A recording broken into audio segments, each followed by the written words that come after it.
even Europeans will have some trouble. Yep. But absolutely, Americans cannot use credit They're cards blocked. or debit cards.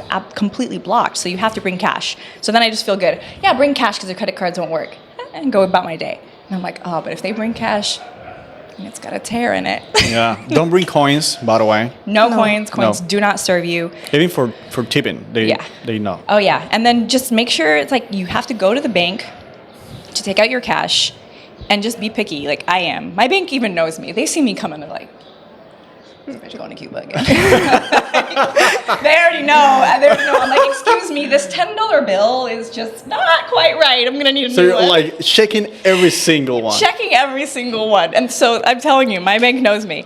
But check it. It's okay. Ask them to change it. If it has a tear, if it has, any marks, if it's taped closed, like just get a new bill. And do you have completely. any tip like bring 50s or 100s or 20s or all So of them? I have found that taxis do like to have the American dollar, or I'm sure euro is fine as well.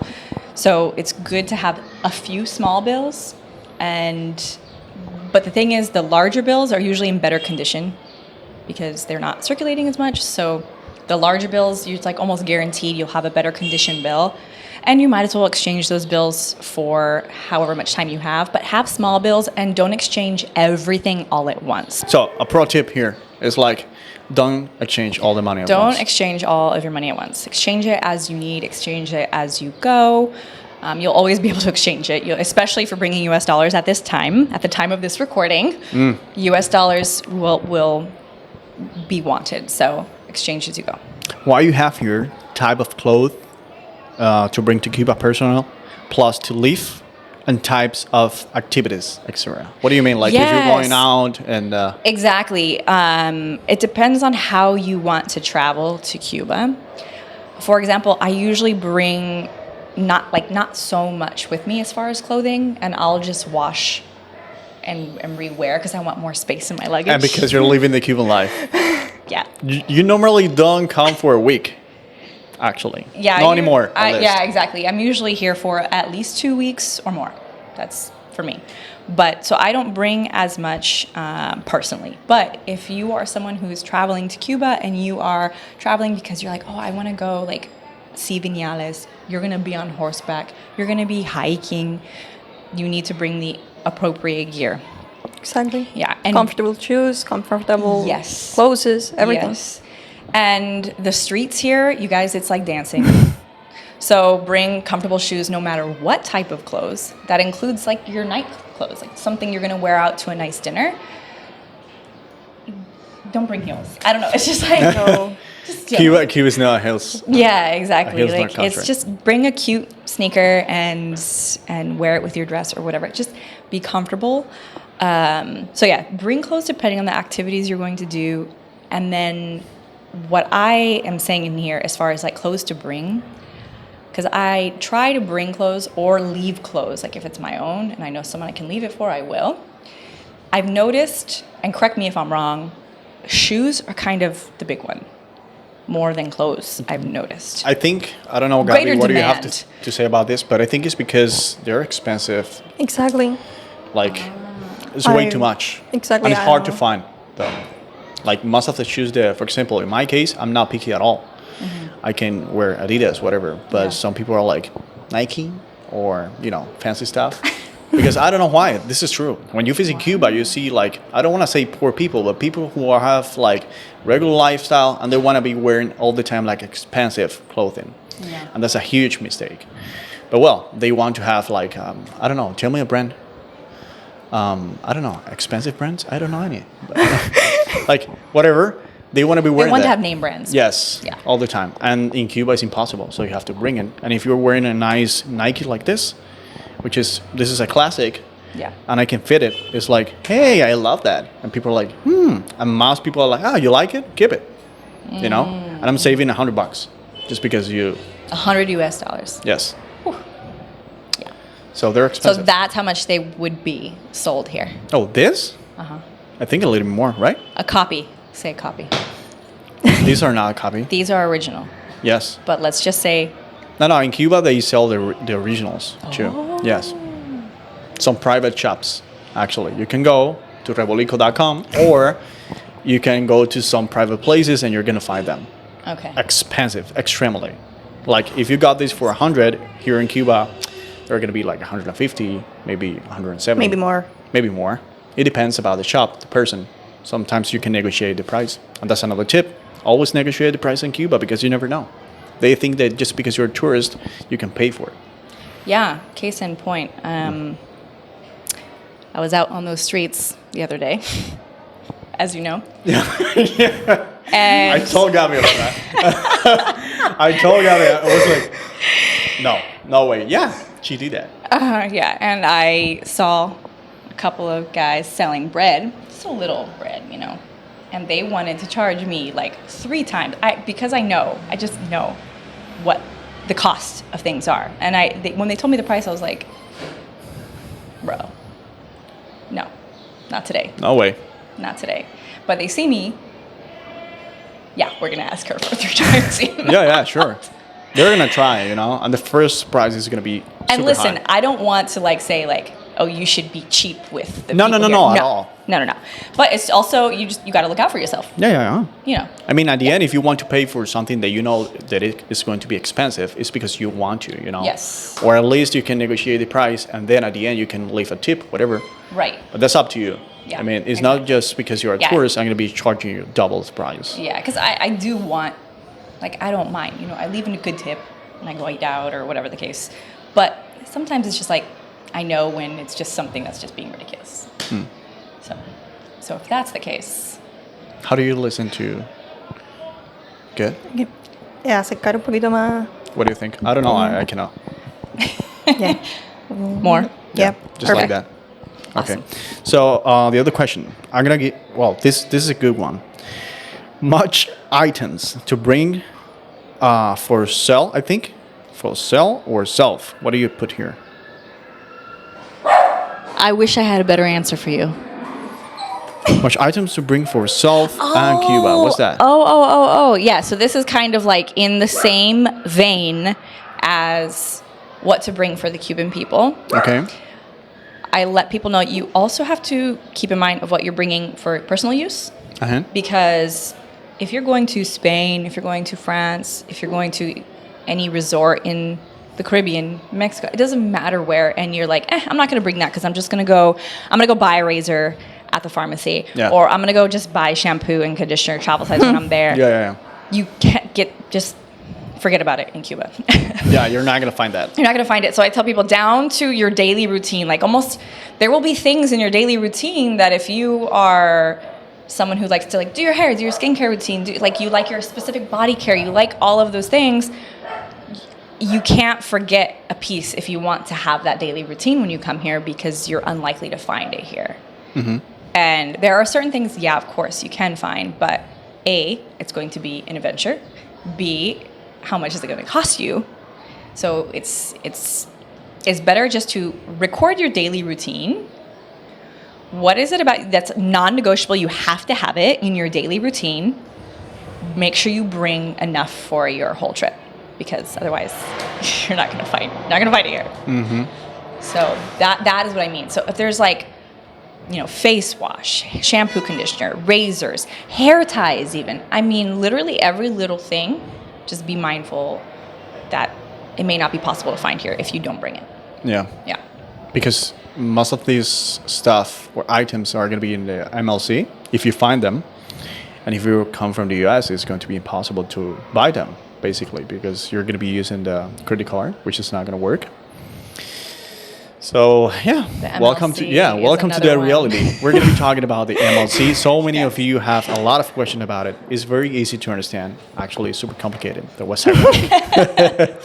But the point is that forget about that. Bring your basic stuff, the stuff that you're going to be using for yourself. And the other question that you have here is, I don't know if you're the right or the best person to talk about this because of is how much or how the accommodations are in Cuba.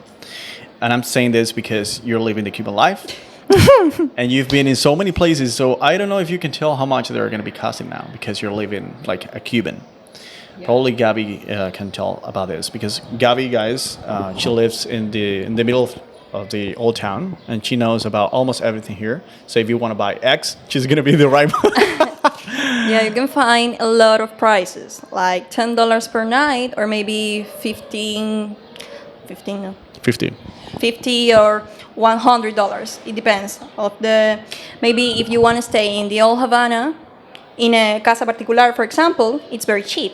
But if you want to stay in a hotel or maybe in a hostel, it's more expensive because they have maybe a breakfast service or maybe they have a pool. I don't know. It depends on what you like the most. Maybe you want to have a quiet and simple stay here in Cuba and you want a place with a bed and the basics.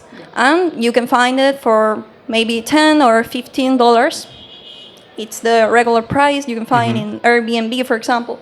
It's very common, that price. Or maybe, I don't know, $20. It's the common prices that you can find. The most expensive, like 50 or 60 or even $100, are in Vedado, Playa, are very comfortable and very fancy. And I don't know why, but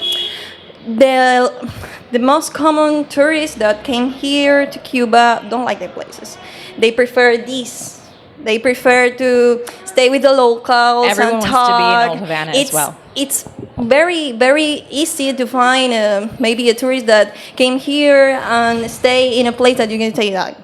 Yeah, you really want to stay in that place, but yeah, they love it because it's completely different. Yeah, it's like Holly said, if you're going to Cuba, why are you going to Cuba and you want to be having the same that you're going to find in Exactly. Mexico or another country? If you want to go to Cuba, it's because you want to know how the Cuban You life want is. to try the local life. Yeah. And see the. And I have a question for you. Yeah. Because this is a question that's asked of me, and as you know, I stay, with family. So if someone wants to stay in a casa particular or a hostel, Yeah. how do they find it other than Airbnb, for example?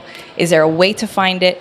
There's like a few casas that I follow on social media, like in Facebook and in Instagram. But what's the best route for someone who's coming in to find those resources outside of just Airbnb and booking something on Airbnb? Well, sometimes I saw Airbnb and Hostel World are the most common apps or platforms that people use to came here and book an accommodation. Because if you came here and you didn't have your accommodation, it's very complicated because you don't know. You are like walking there and you have an accommodation for me? I'm a tourist. No, it's not safe. It's not a safe way to maybe have your... Some people do that, though. Yeah. I don't know. People who likes adrenaline, maybe. Yeah. But it's a little risk. It's a little risk, but Hostel World is the other platform that I heard that is very common and it's frequently used for tourists here. I don't know, TripAdvisor works here? I don't Yes. know. Yes. Yeah, But yeah. people use TripAdvisor for restaurants and other kind Actually, of... Booking.com works here. as well. Booking.com too. Yeah. People don't think about that because they think that Cuba is a ghost country. Also, I'm currently in .com. Yes, you can check that out. Another Yeah. great resource to find Yeah. accommodation. But it depends, guys. It's up to you about what do you want to find in Cuba, how much you want to pay. Exactly. But in Cuba, you can find everything. People think that Cuba is a poor country again. So you're going to find You like can find everything. a falling apart building and that's what you're going to get. No, you can pay $300 for a luxury place if you want to because it's very contrasting. Also, do not be fooled by the exterior because some of the insides of these apartments are stunning, like jaw-dropping, beautiful. Yeah. Exactly. And it just blended in. You don't even know. And you come through the doors and you're like, whoa, they have everything. I have like a washer and dryer here. I have my dishwasher here. It's perfectly temperature controlled. Like everything's stunning. King size bed that's super comfortable. You're like, wow, what the? How does this how do even you get this? happen? How do you get How does it this? even happen? Yeah. Yeah, that's what I always say that Cuba is like the Hawaii country, and this is one of the questions. Hey, why is Cuba like having these accommodations when you have this like so many issues? And I say, well, it depends. Well, actually, when it comes to accommodations, some of these like super luxury places, they belong to someone who is living out of the country. Exactly. So they have the budget to invest in that. And at the end, they say, well, they're rich or they're making a lot of money. Some people do, some don't. You know, it's like, I have the money, I invested, but it's because I'm thinking in long term. But at the end, they're not making a lot of money. Yeah. It's just because. I have a colleague, friend, I don't know what to call him, but it's like I met him through Airbnb. And so like I have his personal number. So sometimes if I do want to find like a nice accommodation for someone who is, because there are some travelers who prefer, you know, certain comforts that they have at home, sure. and Exactly. they want something like an Why Airbnb not? that's a little bit more comfortable. So, and they don't mind paying a little bit more for that. Yeah, sure. So I do have a contact who lives in Miami and owns a few properties here. So he's Cuban American. And they're on Airbnb. And some people are like, oh, don't do Airbnb because, again, it's like people who are outside of the country, they're just getting the money. But a lot of them do employ individuals that live here in the country to take care of the homes. Yeah. And if you are staying in a home with Airbnb and you have amazing service from the home, you know, the caretaker of the home, then leave a really good tip. Yeah. You know, that's still like another way to give back. Is if you have someone who's incredible, they found you a taxi all the time, they told you all the good places to eat, like it doesn't matter what time of day it was, you could get a towel from them if you needed a new towel or whatever it is, and they're providing an excellent service. They're Cuban, they live here, so tip them well. Like they're taking care of you. Yeah. And at the end, you're going to be supporting them, you know. People don't think about how important is tipping in Cuba. That's going to be a huge help. Just because, of course, you're going to be tipping. Another tip is never tip in Cuban peso because the valuation is going, like, it's dropping all the time. It's crazy. The inflation here is huge. So if you want to tip in dollars or euros, whatever. And if you tip in the national currency, just think about it in dollars. Yeah. Like think about how many dollars you want to leave, do the exchange in your head and leave that. But then of course it's complicated because the exchange rate is Very complicated. changing. Now that you were talking about the guys that were trying to sell you bread, yeah, you have another question here. Actually, people on TikTok have like very good questions. Daily spend cash or money in Cuba for tourists versus what Cubans spend daily. This is a good one. Yeah. This one, so as a tourist or someone coming into the country, I can talk all day about what you're going to spend because you have the resources. Yes.